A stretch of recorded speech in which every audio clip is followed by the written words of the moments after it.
Hello, it's a very special day, and welcome to the Bench Show, a show that talks more of reality in our lifestyle.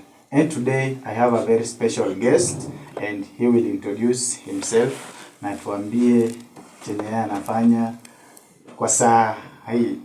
Okay, my brother, am I allowed to call you my brother ama nikuite mheshimiwa? You are at liberty to call me or to refer to me with any title or any name. Okay, mheshimiwa. I prefer to use that. Thank you. Maybe if you can introduce yourself to our audience. Thank you. My name is Ashuruma Cheniriga. I come from Isero. Although currently I'm staying here in Kimishinali. Okay. Yes. So I had the name Ochieng. Are you a Luo or you're just a Luya? No, I'm just a Luya. But because of assimilation, I think that's how that name came. But actually we are Luya. Oh. Yeah, that was just the interchange of names between the Luos and the Luya. But actually I'm a Luya. Okay, welcome to the Bench Show. Thank you. Okay, so today I have just some few questions to ask you. Yes. And I prefer you answer them the way I ask.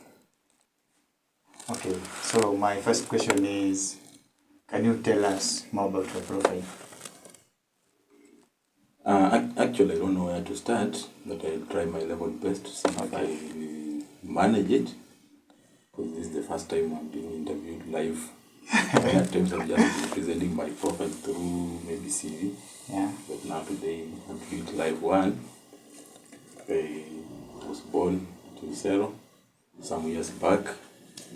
Then I've gone to school, primary, then secondary. And all through I've been a leader, from primary to secondary. Then I joined a college, I did ICT. Then I also did accounts, and also I did business management. Then I worked with the corporate, that's a government institution. And thereafter I was to hang the boots and go back to school to further my studies. And currently I'm also a businessman. Yes. So, I will not hide anything. You mean your profile is just some 10 words or 10 sentences? You have not told me if you are a Christian. Yeah, actually, I'm a Christian by nature. I'm not a Muslim. Okay. And I love God. Yes. If you can tell us which church do you fellowship? That's the Church of God in East Africa, Kenya. And wherever I stay, I always make effort to look where that church is and join it. Yeah. So apart from business, what else are you doing outside in our society? I like business actually. Even when I was working, I was also having my business. And also, I like politics because I once dwelled in politics. I vied as an MCA 2017. Therefore, I'm still having those ambitions again. If God grant me life, 2027, I might also try it again. Okay. Yes. So at this moment, what are you doing apart from business, maybe? Currently, I'm furthering my studies. Yeah. And also doing some job based on what I'm doing currently. I'm in construction field. Yes. So by now you are a contractor? Yes, I can say yes, because I normally get some contracts to construct. Even currently, I'm doing a construction somewhere where I'm there as a contractor. So, do you have any of your company that govern this construction of yours? I have registered my business actually.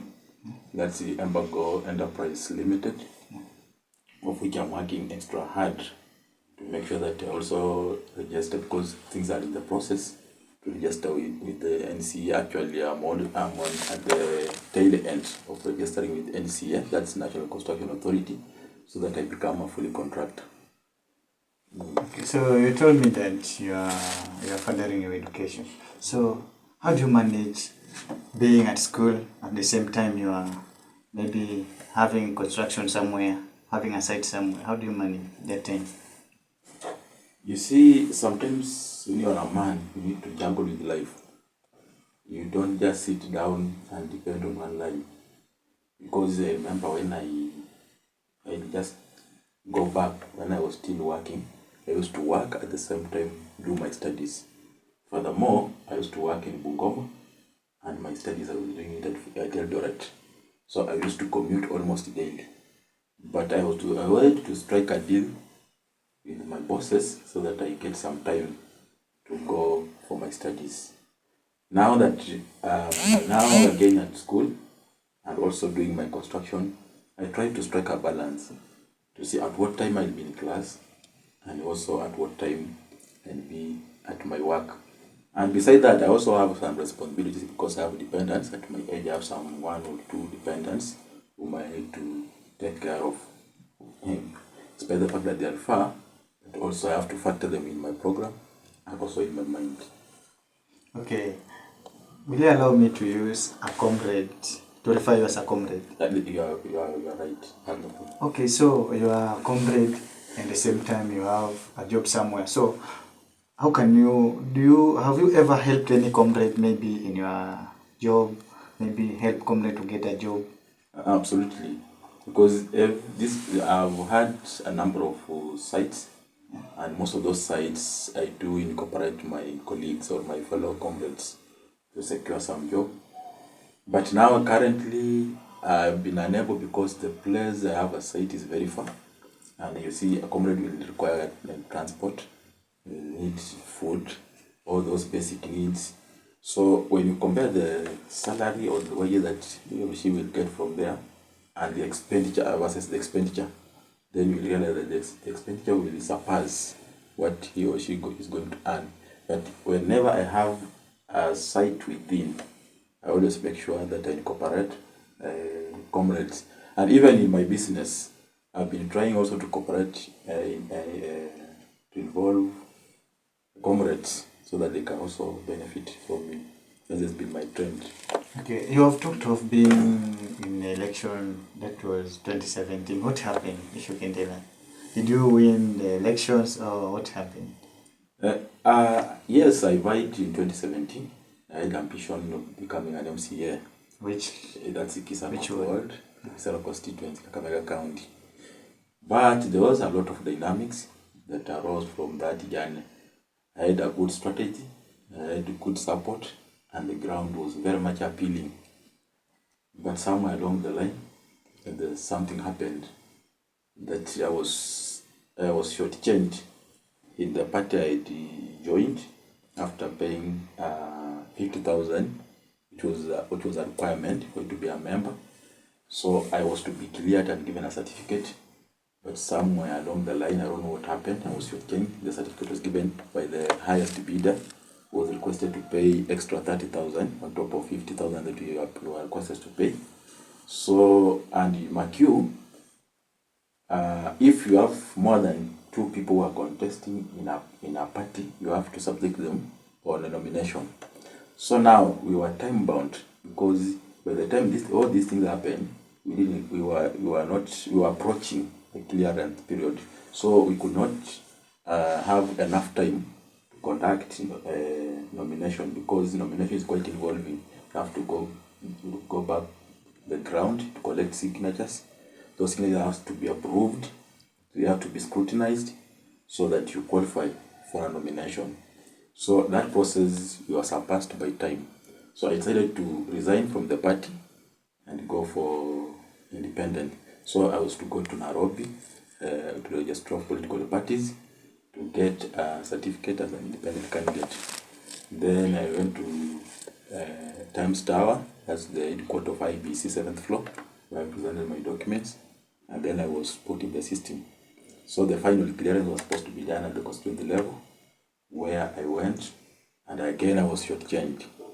According to the story, I was given on the ground by an IBC member whom I didn't want to disclose his or her name because of security matters and because of the of safeguarding her job or his job. I was told the sitting MCA gave out something to circumvent the process so that I don't be cleared, and actually I wasn't cleared. So once I realized that, I was to proceed to again to IBC headquarters Nairobi, that's the anniversary tower, to raise my complaint. So I launched my complaint and they listened to me, but I requested to take the complaint to court. So I launched a petition against that, though now I was to do a case against the IPC, not against the person who gave out bribe to circumvent the process. So I was doing my case against the IPC. And unfortunately, as you know, the kind of law we have, it cuts across. So it ruled in favor of IPC. So that's how I lost the process. Okay, so are you willing to mention that party or is just confidential information? Actually, I don't see the need of mentioning it. Let us treat it as confidential because they might see it like I'm tinting the image of that party. Yes. Okay, as we are winding up, I would like to ask you to give us just maybe your platform. You know, there are many comrades outside there. Most of them, they end up looking for maybe attachment and they fail to get it. And as I see you look like a very good person. You can offer those attachment to them. So maybe if you can give you a platform, maybe they can reach you and can give them attachment. Actually, I've just been, the way I told you before, that I've been assisting comrades to secure some small jobs to sustain themselves. And again, I've been also working with comrades who are on attachment. And even some, they have just been coming for my assistance, for advice. Even some have been presenting their logbooks to me to check and do a BCD, and I advise them where necessary. So I'm just appealing to them. If I told that they are still willing to listen to me and to find me, they can just look for a way to approach me so that we can assist each other. Maybe where are you based mostly? Maybe the office? Currently, I haven't opened an office because first I had my working, I had opened something like an office in town where I had an electrical shop. But due to some challenges, I had to close it down. But I'm trying to put some 1, 2, 3 things in place. Very soon I'll be opening my office. Embargo Construction. Please. Okay, thank you, Mr. Mheshimiwa. I don't know if you have anything to add on that, but for me, I think I'm done with the information. So, the only thing I'll advise comrades, because it's a majority are my young brothers actually, because I don't see there's anybody in my age mate. They have to work extra hard. You need to pull up your socks, tighten your belt, and roll up your sleeves. Because the current world we are living in, there's a lot of challenges. So you don't just sit down. Even me relinquishing my job, it was a very, very hard decision that I made in my life. Because I didn't know if I told that things fail, where I will fall back. But I was to surrender my job to go and look for something different. So let's not dwell much. Let's not be contented with where we are. You make sure that the world you are operating in, or the place you are operating, you understand it better. Because even as the saying goes, that even a stiff naked leopard knows the world around it. So as a man, especially men, we need to understand the world around us. We need to know how to navigate within those areas. So if God has given you a talent, you need to make sure that you work within those parameters to achieve what God has prepared for you. okay, thank you for that information. And for comrades and anybody outside there, this information is not for only comrades. Ni wewe pia mwenye uko mahali unaona maybe naweza fanya hivi alafu unaogopa. Do it and you will just be successful. So napenda kukushukuru kwa muda wako ambao umenipa na azidi unaweza nipata anywhere na you can help me make people watch my channel which is The Bench Show. Nawaambie for if there is anyone want to do interview with me, you can just holler me and I'm just available. Yes, thank you very much for giving me also the platform to speak to the world. Because right now I'm not speaking to few individuals here, but I'm speaking to the world. And I'm very much available. If you want to interview me more, I'm very much available. Okay, to my fans, thank you for your time and keep posted and keep watching. Bye, and remember to subscribe.